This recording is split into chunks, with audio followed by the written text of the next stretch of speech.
जय बाबू जय बाबू जय बाबू जय बाबू जय बाबू जय बाबू जय बाबू जय बाबू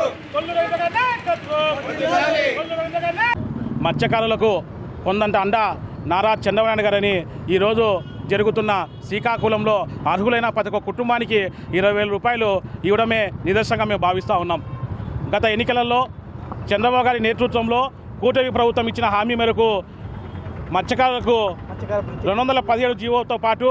మత్స్యకారుల భృతి అలాగే మత్స్యకారులకు సంబంధించిన పనిముట్లను అన్ని విధాలుగా మత్స్యకారులను ఆదుకుంటామన్న హామీలను నెరవేరుస్తూ ఈరోజు కూటమి ప్రభుత్వం నారా చంద్రబాబు గారి నాయకత్వంలో సంవత్సర కాలం కాకముందుకే 217 జీవో మత్స్యకారులకు ఉరితారుగా అయ్యే జీవోను రద్దు చేయడంతో పాటు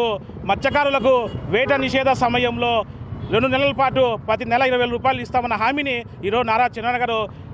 మాట నిలబెట్టుకోవడం నిజంగా మత్స్యకారుల జీవితాల్లో వెలుగు నింపడం అని చెప్పి మేము తెలియజేస్తూ ఉన్నాం.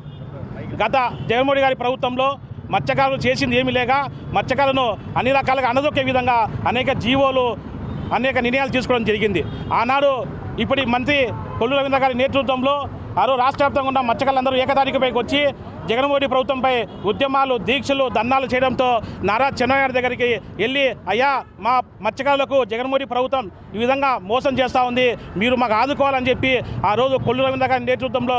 మత్స్యకారులకు అన్ని రకాలుగా అండగా ఉంటా మీకు ఏదైతే ఉరితారుగా మారబోతున్న 217 జీవోతో పాటు మత్స్యకార భృతి 10,000 ఉండే అమౌంట్ను 20,000 పెంచుతా అలాగే ఆ హామీలో భాగంగా ఈరోజు చంద్రబాబు నాయుడు గారు శ్రీకాకుళం జిల్లాలో ఈరోజు 20,000 రూపాయలు ప్రతి కుటుంబానికి అందజేయడం నిజంగా మా మత్స్యకారులకు సంతోషదాయకం. యుద్ధ వ్యాప్తంగా ఉన్న మత్స్యకారులు చంద్రబాబు నాయుడు గారిని మనవలేము కూడా అని చెప్పి మేము తెలియజేస్తూ ఉన్నాం. రాయలసీమ ప్రాంతంలో కూడా అర్హులైన మత్స్యకారులు ఉన్నారు, వాళ్ళు కూడా ఇవ్వాలని చెప్పి గతంలో కోరాం. ఈరోజు కూడా రవీంద్ర గారి ఆధ్వర్యంలో సీఎం గారిని కలిసి రాయలసీమ మత్స్యకారులు కూడా